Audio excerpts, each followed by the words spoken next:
एक दिन मटिया में सब के शिकार होई,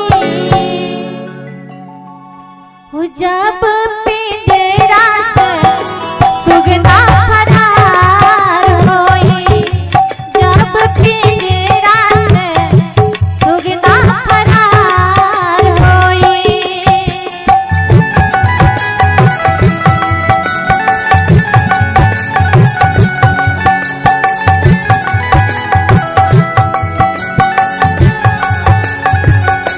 ओ एक दिन मटिया में सब के शिकार होई, एक दिन मटिया में सब के शिकार होई, जब पिंजरा से सुगना फरार होई, जब पिंजरा से सुगना फरार होई।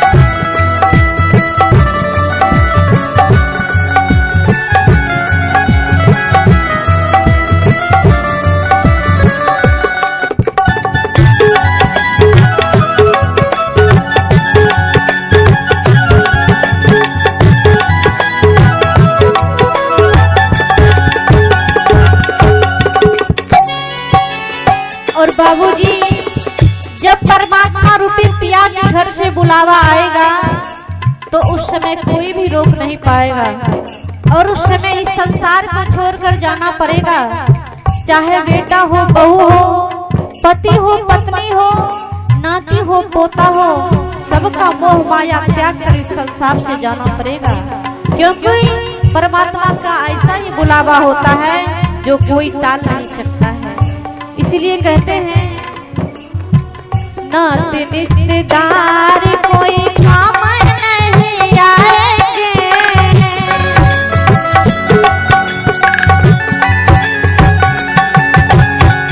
नाते रिश्तेदार कोई काम नहीं आएंगे,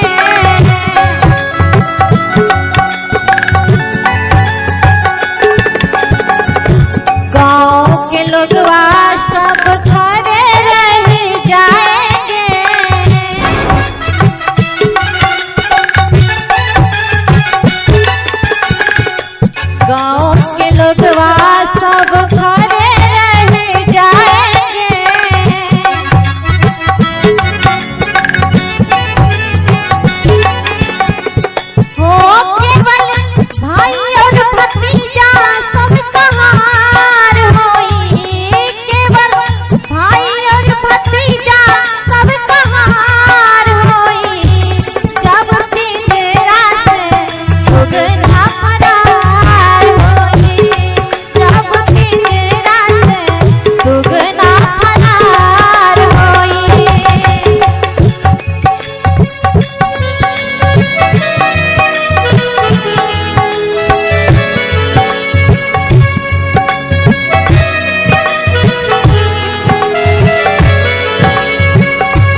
अपना जुर्म ढाते हो इस छोटी सी जिंदगानी पर, पत्थर का किला बनाते हो लोहे और पानी पर। अरे जरा अंजाम तो देखो, गौरी वापद इस्लाम पाली थे, और जब गया सिकंदर दुनिया से तो दोनों हाथ खाली थे, दोनों हाथ खाली थे। बाबूजी एक दिन सभी को खाली हाथ ही जाना पड़ेगा, क्योंकि जब जन्म लेते हैं तो मुट्ठी बंधी रहती है, और मुट्ठी बंधी रहने का संकेत यही है कि कुछ लेकर आए हैं इसमें। लेकिन जब जाते हैं तो हाथ खुला रहता है, और हाथ खुला में कुछ भी नहीं रह सकता है। ये संकेत है कि जब इस संसार से जाएंगे तो कुछ भी लेकर नहीं जाएंगे। इसलिए क्या कहते हैं, महली और अटारी सब यही रह जाएंगे,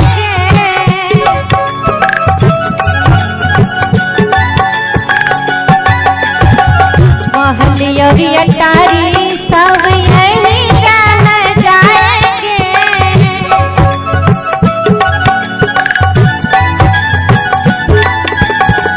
धनी और दौलत कुछ साथ नहीं जाएंगे,